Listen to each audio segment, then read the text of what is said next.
So far, I think Severance is one of the best TV shows ever made, and if they can put in a few more good seasons that are just as good as season 1 and 2, I think that in time we will view it as a Breaking Bad or Sopranos level of cultural impact show. It will make you laugh, it'll make you cry, it'll make you love, it'll make you think of things you've never thought of before. It is TV, nay, it is art at its finest. Corniness aside, as any show gets into the mainstream, there's going to be a lot of fan community infighting and culture vultures wanting a piece of that pie.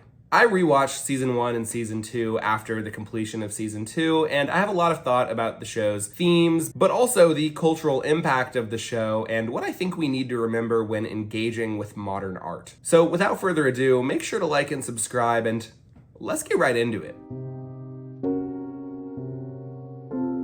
If you were to ask me the biggest thing that Severance wants to explore in its themes, I wouldn't be able to answer. Obviously, the show has so much to say about modern work and office culture, the human condition, love, grief, bodily autonomy, and consent, but I'd really say boiled down, the main message of the show is about the idea of nature versus nurture and the way that capitalism affects this. Lumen, a massive corporation, has boiled down personalities to 4 buzzwords. A human soul boiled down to corporate speak. In the end of season 2, Cold Harbor fails, but it doesn't fail because it doesn't work. It would have worked. The science was there. The issue is that Lumen underestimated the humanity of the people they were using like lab rats. Humanity shines through. With anything thrown at us, we go on. Anymark and Outymark both feel love very deeply, but they struggle to grapple with their emotions and actually face what they truly feel. Break rooms suck, but that's why we have protocols and procedures, so we don't end up there. I lost my wife a couple years ago. It's helping me. I'm sorry, Mark. No. I don't give a shit. Mark. Gone. Helly and Helena both have a rebellious spirit, but their external factors decide how they engage with those feelings. That's just...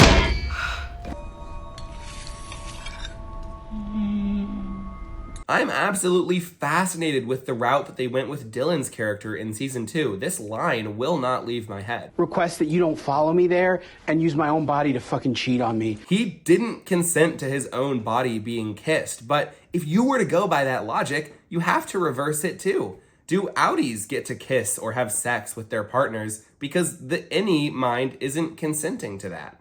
How does Severance muddy consent? It's so much food for thought. I love how in the end, Outie Dylan writes to any Dylan, basically affirming that he's a badass. In the beginning of season 1, Dylan thought that his Outie was a badass and was disappointed and let down to learn that he wasn't. But in time, he learns that he is the badass. He is that latent part of his personality that Outie Dylan had crushed. Irving is a gruff old company man. All 9 core Lumen principles. Just printed out the passage of the handbook on changing out group photos. Just might be good to peruse. Excellent decision, Mark. This is an idolatrous text that should be brought to him immediately. We don't know for 100% sure if he was in the military, but we do know that his dad is in the Navy. I would assume he was also in the Navy. One of the lines that Miss Casey gives him is about how graceful of a swimmer he is, and most of those lines end up meaning things in the future. It lines up with his any personality too, this loyalty to a company that turns into a boiling rage where he's ready to kill the CEO.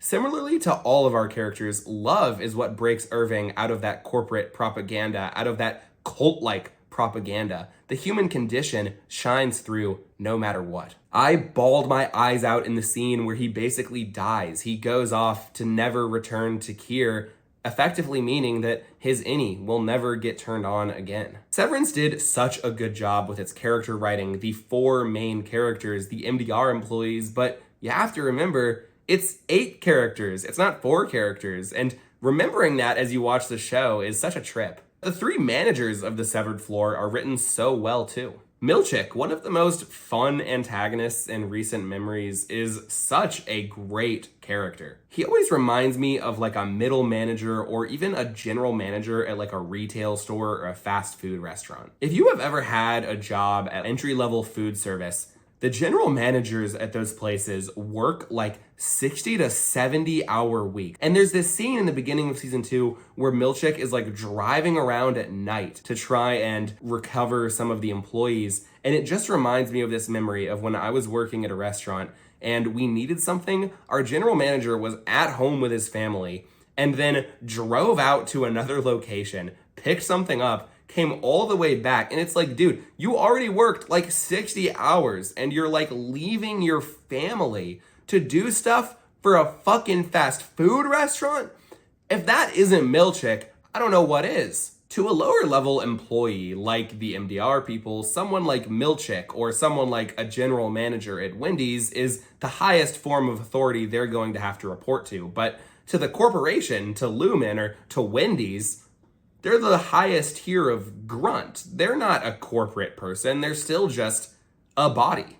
Lumen is also just racist to Milchick from giving him blackface, his dance echoing minstrel shows of the past, and the marching band really echoing HBCU marching bands. They criticize him for using big words, even though James and Keir Egan also use big words. The idea that a black man is just a performer and someone that needs to stay in line is still latent in Lumen's corporate ideology. The scene in episode 9 of season 2 where Miss Huang and Dylan connect after Dylan submits his resignation request always hits really hard for me because it's Mr. Milchick watching Miss Huang and Dylan get that connection that he tried to get from Natalie and was denied. I'm sorry, Dylan G. I should have facilitated better. That's enough. It's not your fault.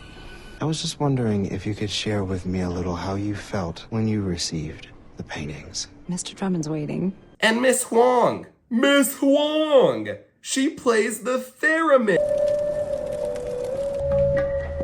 May I say a question? I do believe that narratively, it only makes sense that by the end of this show, Milchick should be on the side of the Ennies. After all, he is a victim too. It's this cycle of violence that happens in corporate America. The middle managers get fucked by the corporation, and so they exert that control that they desperately seek on their subordinates.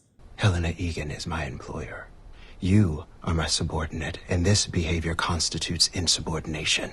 Cobell is already an ally to the Ennies, which is wonderful to see, and Cobell is also so wonderfully written. While the episode where we learn about her past is slow and kind of boring at times, it's also really good and gripping at times. I mean, the idea that Cobell made Severance, that the company stole credit, like, that's corporation number one, bro. Like, Warner Brothers logo gets put before the name of the director and the actors in a movie. Like, corporations want to claim art and creations and labor as their own. Who actually invented a lot of the products that we use today? Like, it wasn't the corporation that sells it that we associate it with. Like, it was people that work for that corporation. And in certain cases, they get credit, like Steve Jobs, if he made the iPhone, right? But so many times these things go unnoticed. Miss Cobell isn't Steve Jobs. Her making Severance sort of lessens the insanity of her drilling into Petey's head to get the chip, but I digress. I really believe, looking back on season 1, that the Miss Selvig personality was what Cobell actually wanted her life to be like. Like, she grew up in rural America. It's not a reach to believe that she just wanted to live a simple life where she owned a shop and sold mugwort bath bombs. Well, come by the shop, okay? I'll give you a mugwort bath bomb that'll make you sleep like a rag doll. That's completely plausible, and I believe that she truly does care about Mark and Devin, and that's why I'm really glad that they didn't do the twist where Cobell was just tricking them to get them back into Lumen. Like, phew.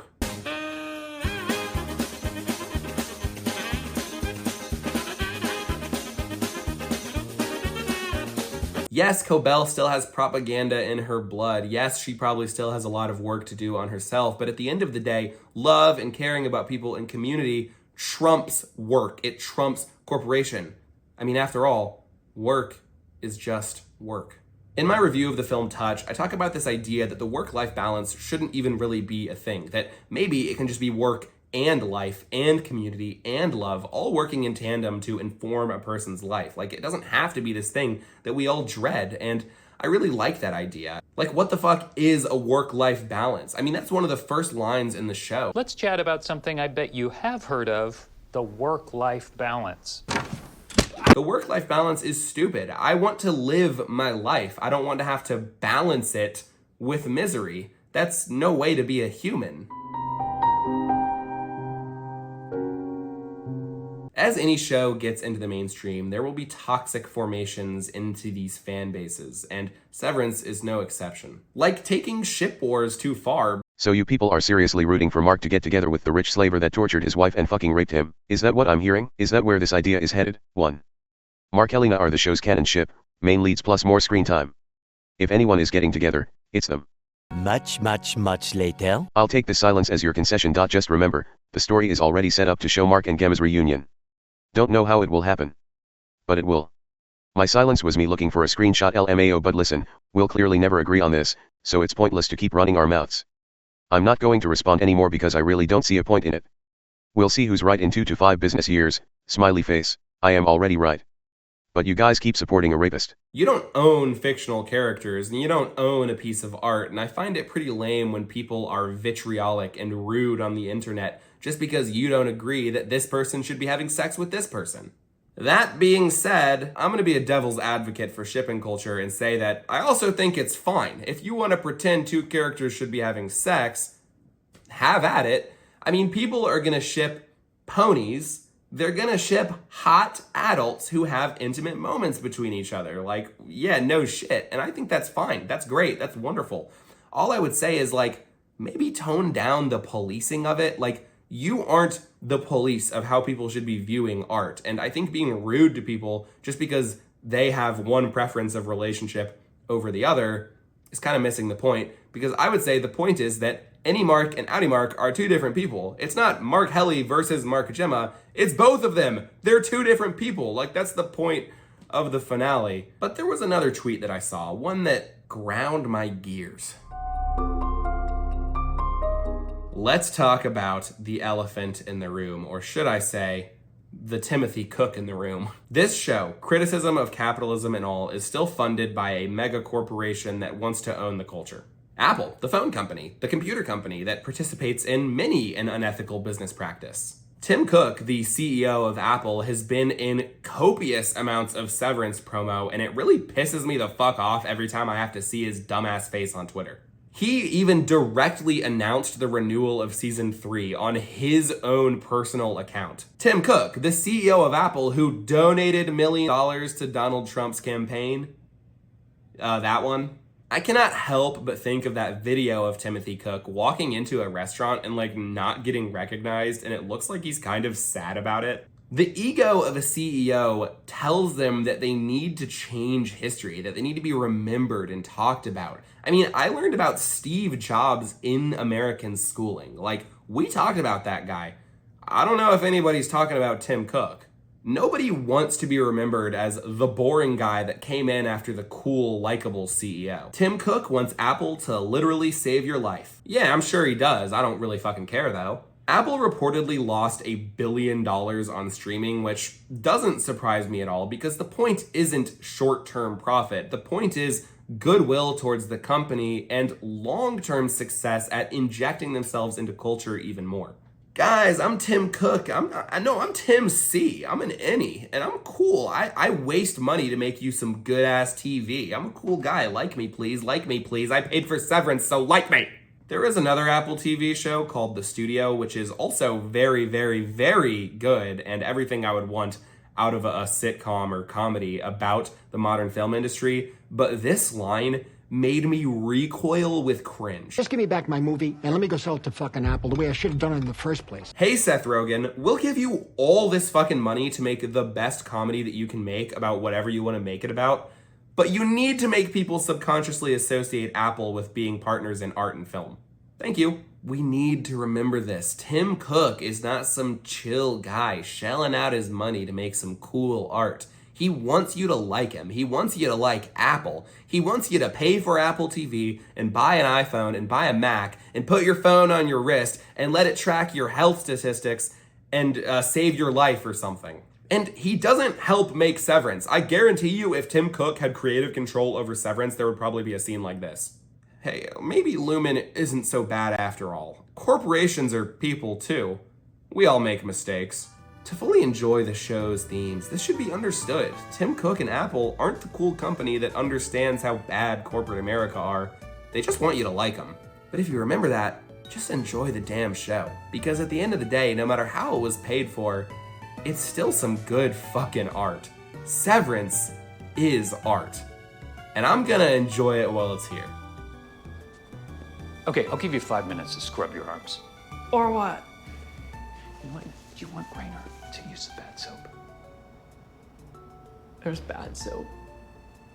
Thank you so much for watching. I want to say a big thank you to my channel members, Kat McKee, Nyanya Tilly TMO, and G Keon. Thank you so much for supporting the channel. It really helps me out. And if you want to support me, there is a link in the description there. But other than that, make sure to like and subscribe. You know, watch another one of my videos or something. And I'm going to go sever to take a shit. So currently my innie is actually protesting, and I've been constipated for 4 days. So that's rough, but I'll beat him into it. Yeah, okay, goodbye. Hippo out.